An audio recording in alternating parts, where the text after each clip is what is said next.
السلام عليكم، مساكم الله بالخير بالرضا والنعيم. لا تذكرون الأيام اللي طافت 45 شهر تقريبا 15 يوم ما كنت في الشمال، كنت مسافر في جدة، والحمد لله خلصنا من جدة وروحنا. هذا من المفترض دخول الشتاء نغطيها، والله العلي العظيم. هذا شوف الحين ترى فيها رجاء، والله العلي العظيم. بوريكم وحدة انها اختها بالضبط. اني فقدت الامل الصراحه، فقدت الامل، بس كنت خلني اجرب. انا بالنسبه لي اجرب، انا انسان اجرب عادي، بضرب حظ. ضرب والمضرب عند الشكوى. الله ما شاء الله تبارك الرحمن. لو تلاحظون بها حمر، والله العلي العظيم انها قبل كلها نفس اللي صورتكم قبل شوي. وش تبي منك؟ تبي اول شيء تقليب ديركت على طول، تعبي لك خيشه بها سماد وتخليها. طبعا الخيشه هذه تفرغها وتصب سماد، بعدين عاد تحط هذه. ما شاء الله تبارك الرحمن، باستطعت اطلع منها اكثر من كذا. ما شاء الله تبارك الرحمن. والله العلي العظيم انها نفس هذه بالضبط، انها اختها بالضبط. فقدت امل، قلت خلاص هذه، وبنفس الوقت جاي تعبان بعد. يعني حاليا هذه ما تفقد بها الامل. شفت هذه الحاجات البسيطه هذه، والله ما تفقد بها الامل نهائي.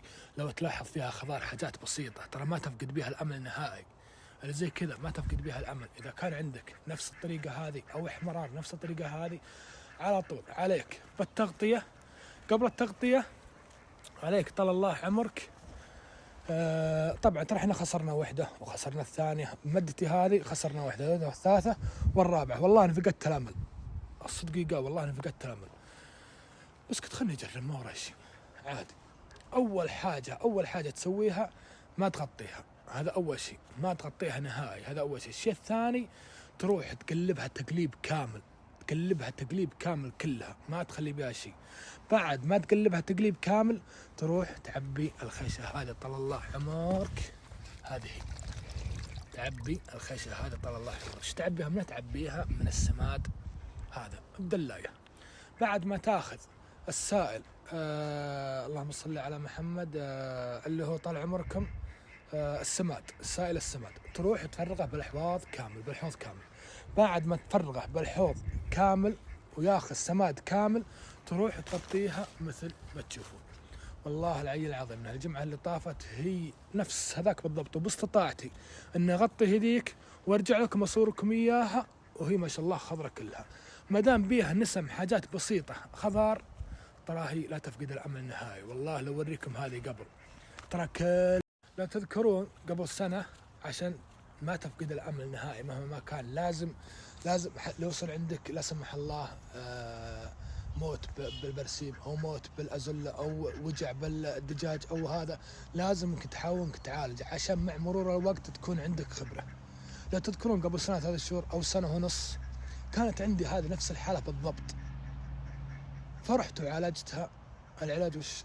زياده اللي هو الازله. طبعا رفعنا ماها، قلبنا الازله كامله. بعد ما قلبناها اضفنا لها السماد. هذا ما شاء الله تبارك الرحمن. والله العلي العظيم لو تذكرونها قبل 1.5 قلت باخذ تجربه وتكون عندي خبره وتكون عندكم خبره. سبحان الله، شوف هالتجربه انا سويتها لي قبل 3 شهور او 1.5 اعطتني فكره وانطباع عن الازله. يوم ماتت هذه صار عندي امل وصار عندي طموح انها غير تطلع وغير تنجح. وفعلا زدت ماها وحطيت سماد وقلبت الماء. اللهم لك الحمد، من حمد الله وشكره. لها تقريبا اقل من اسبوع وطلعت على طول. هذا ابو خالد.